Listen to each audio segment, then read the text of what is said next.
জাতীয় নাগরিক পার্টি মনে করে জাতীয় নাগরিক পার্টির একমাত্র বাংলাদেশে জনগণকে ঐক্যবদ্ধ করে যে শত্রু চিহ্নিত করেছে সেটা আমরা গত 5ই আগস্টের মধ্য দিয়ে যে জনতার বিপ্লব সংগঠিত হয়ে যাদেরকে আমরা বাংলাদেশ থেকে বিদায় করেছিলাম তাদেরকে বিদায় করার লড়াইটাই আগামীতে আমাদের চলমান থাকতে হবে।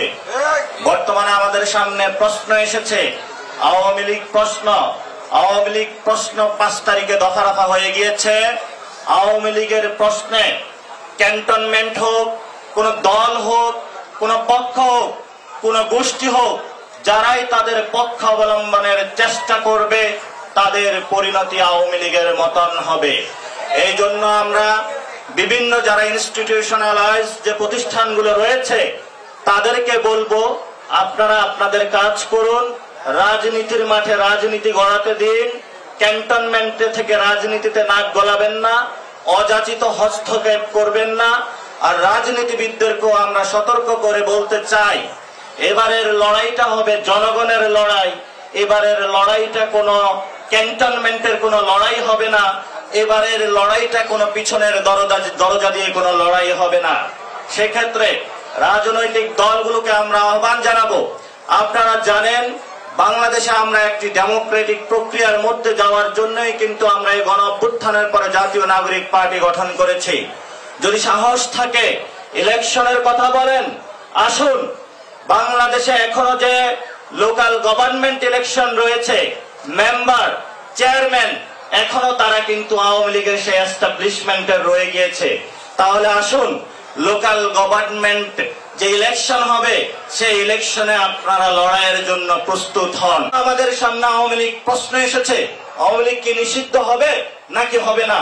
পুরো বাংলাদেশ ঐক্যবদ্ধ আওয়ামী লীগকে নিষিদ্ধ করার ক্ষেত্রে আপনারা যেভাবে গণ অভ্যুত্থানে যাত্রাবাড়ি থেকে নেতৃত্ব দিয়েছেন, নতুন ভাবে আওয়ামী লীগকরণের বাংলাদেশকে যে প্রজেক্ট হাতে নেওয়া হয়েছে, আবার সেই নতুন গণ অভ্যুত্থানের শুরুটা যাত্রাবাড়ি থেকেই শুরু হোক। যাত্রা মানুষের মানুষ অতীতেও দাঁড়িয়েছিল, বাংলাদেশের মানুষকে পথ দেখিয়েছিল, ভবিষ্যতেও দেখাবে। আমাদের সামনে কথা ক্লিয়ার, আমরা বাংলাদেশ আওয়ামী লীগকে চাই না। এটা রিফাইন্ড বোতলে নিয়ে আসেন, যেই বোতলে নিয়ে আসেন আমরা বাংলাদেশে নতুন করে আর আওয়ামী লীগকে চাই না। এ বিষয়ে জামাত, বিএনপি, এবি পার্টি, গণ অধিকার পরিষদ, ইসলামী আন্দোলন থেকে শুরু করে যে রাজনৈতিক দলগুলো রয়েছেন, সিভিল সোসাইটি রয়েছেন, আলেম ওলামা রয়েছেন, মাইনরিটি সোসাইটি রয়েছেন, আসুন 5 তারিখের মতন আমরা আবার ঐক্যবদ্ধ হই। এই আওয়ামী লীগ দিল্লির যে ঘুড়ি, ওরা ওইখানে বসে নাটাই টানছে আর এখানে ঘুড়ি উঠছে, এই ঘুড়ির সুতা আমাদের কেটে দিতে হবে। এবং যারা পিছনে সেই দিল্লি থেকে বসে বসে নাটাই ঘুরায় তাদেরকেও আন্তর্জাতিক আদালতে বিচারের সম্মুখীন করতে হবে। আপনাদের সেই ঐক্যবদ্ধ লড়াই বাংলাদেশের মানুষকে আহ্বান জানাচ্ছি, প্রস্তুত হন। লড়াইয়ের এক ধাপ সমাপ্ত হয়েছে, আরেক ধাপ শুরু হয়েছে। এই লড়াইয়ে বাংলাদেশ জিতবে, আওয়ামী লীগ হারবে, আওয়ামী লীগ বাংলাদেশ থেকে নিশ্চিহ্ন